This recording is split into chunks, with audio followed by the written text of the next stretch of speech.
Welcome to the latest Picks and Ponderings video preview. I'm Nicolle Neulist, Rogue Clown on Twitter. I am here with Paul Mazur, Hey Laserbeam on Twitter. We are together at Picks Ponderings on Twitter, as well as the Picks and Ponderings blog. And right now we are going to take a look at Saturday's Breeders' Cup Mile. We are now 2 years AWD. That's after Wise Dan, not average winning distance for you pedigree nerds. What do you think, Paul? Kind of nice to see the Breeders' Cup Mile go back to its old position where it wasn't playing the feature, because the mile because it now puts a more of a premium on the turf horses that are going to go a mile and a half to see them later in the day. Yeah, the mile's kind of taken a lot of attention with Goldakova and with Wise Dan, but without those big names in the mile, you get a race that could be a lot more interesting to gamblers as opposed to more interesting to the general fans. Absolutely. There's no Wise Dan. There's no odds-on standout in this field. Mind you, there are some good horses, but there's no Wise Dan. There may not be a Wise Dan or those, but one thing that you said before is there may be good horses. I just wonder where they're from. I can see that. I don't love the American Turf Mile division. Granted, there aren't a whole lot of them in here, but my toss is an American. But on the other hand, my play is an American as well. Granted, should I play a multi-race that covers through this race, I'd probably have to go a bajillion deep to have really good confidence that I'll get through this race. That said, one horse who I do plan to play, as long as she's not bet down to chalk and chalkier, which I doubt will happen given this field, is one who posted a really nice win over the course last out, and that's Tepin. Tepin won the First Lady last out in absolutely dazzling style, and that was a turf mile. Obviously, the waters are deeper here than she's faced all year, but she's just been coming out and firing and firing and firing. And she's done well in closer finishes. She's done well in not so close finishes like that First Lady. I know yesterday you, Paul, were talking about thinking Cassie's Barn has been tapped. Here, I don't think that Mark Cassie would be putting Tepin in this spot if he didn't think that she had a shot.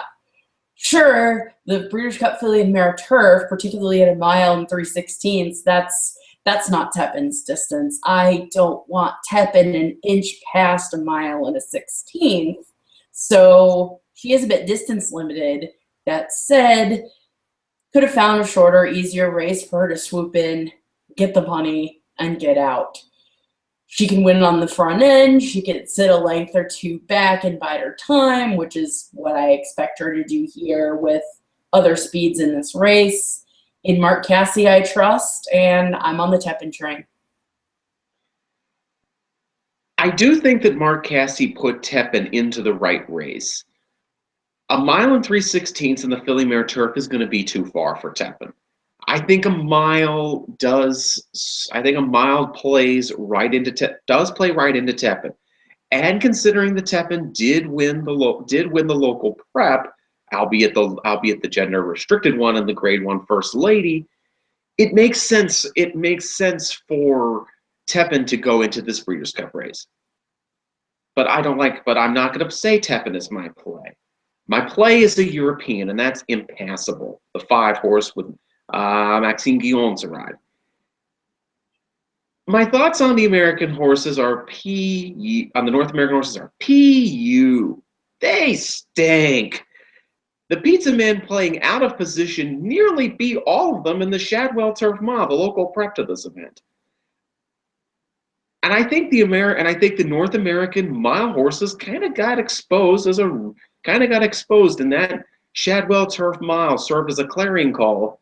Hello, Euros, come over, and here's a race where they can come over. Impassable brings over some solid form. Last time out on Arc Weekend, this one, and also in Open Company, won a Group Two race. And if you're thinking, well, the Arc round was closer to good firm. Go 2-3, go 2 back at Chantilly, go 3 back at Chantilly. There are soft turf wins as well. You're getting first-time Lasix on a 3-year-old filly, and 3-year-old fillies can do, and 3-year-old fillies doing well in the Breeders' Cup Mile is not something that's very outlandish. Think back to Six Perfections many years back and doing that on the Pace Sports Santa Anita course. Impassable comes in with very sharp off-turf form, sharp Euro form, and also comes in as a bit of the B Euro. A lot of people are going to gravitate to make-believe. Make-believe is for real, but make-believe has the steam, not Impassable. Impassable will be my play in the Breeders' Cup Mile. I can't fault you there. When I said that I'd have to go a bunch deep in the Breeders' Cup Mile, Impassable is one of those ones who's useful, and I wouldn't be comfortable without covering. That said, I'm going to like the price on Tepin, and that's the filly I'm taking a shot with. As far as my pass, like I said, my play is an American. My pass is an American. And that pass is obviously, I am obviously going to pass. Because obviously is obviously one-way speed. I don't see obviously having much of a chance in this race if it doesn't just send to the front and go as long as he can. And there are plenty of horses you can run him down. Make Believe will be forwardly placed. Tepin could be forwardly placed. Who knows? Even possibly Caraconti, possibly Mondialiste, possibly Tourist. There are plenty of horses here who can place themselves anywhere they want, and obviously will run. Yeah, probably strike the front, probably get some pressure, and probably fold against much better turf milers than he saw last out when he finished third in the Woodbine.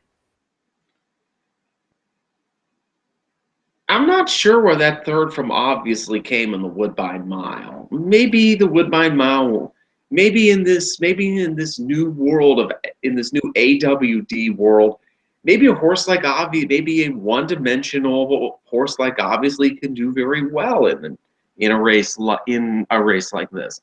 But you mentioned Tepin as your play horse. Tepin's actually going to be my pass horse. Because sometimes the best Breeders' Cup race is no Breeders' Cup race. The Breeders' Cup Filly and Mare Turf is too far for Tepin. The Breeders' Cup Mile is the right distance for Tepin. There's just one problem. She beat very, very, very soft competition in the First Lady. Yes, I respect the fact it was over a wet ground that she's going to see. But the Filly Mare Turf group, and if you watch that preview, we talk about, oh, the Filly Mare Turf group isn't that good. Well, it wasn't. I really don't know what was in that grade 1 First Lady. And I'm also of the belief, and you mentioned it before, that I think the Marquesi barn is going to run out of gas during Breeders' Cup. It's a cyclic effect. When you add in that cyclic what goes up must go down effect, as well as a horse that I think is sort of thrown into a Breeders' Cup race to say they're in a Breeders' Cup race. Even though it's the best Breeders' Cup race, I'm not sold on Tepin, really. I'd love to see Tepin spike a temperature. Oh, wait, that happened. And come back in the matriarch at 3-2. This is not the thing for her, because there are quality Euros waiting to carve up Tepin for lunch. Whereas I don't think that Marquesi would have put Tepin in this race just to put her in the race. I think you put her in there because she has a shot to win. Did she beat a whole lot in the First Lady? No, probably the best horse she beat in the First Lady was Crowley's Law, Euro, who turned around, went to Canada, and, beat up Note d'Oro and some tomato cans last out. She didn't beat much, but she did it the right way. She did it over Keeneland ground with some cut to it, and I'm taking her here in the Breeders' Cup Mile. My play is the number 7, Tepin, and my pass is the number 8, obviously. While I agree that obviously is a toss, I'm using Tepin as my toss because I think while the mile is a better fit than the Filly Mare Turf, the best fit is no Breeders' Cup race for Tepin. I think a Euro like number 5, Impassable, carves up the Americans for lunch. Impassable, number 5 is my play. My pass is number 7, Tepin. Thank you for tuning in, and good luck in the Breeders' Cup.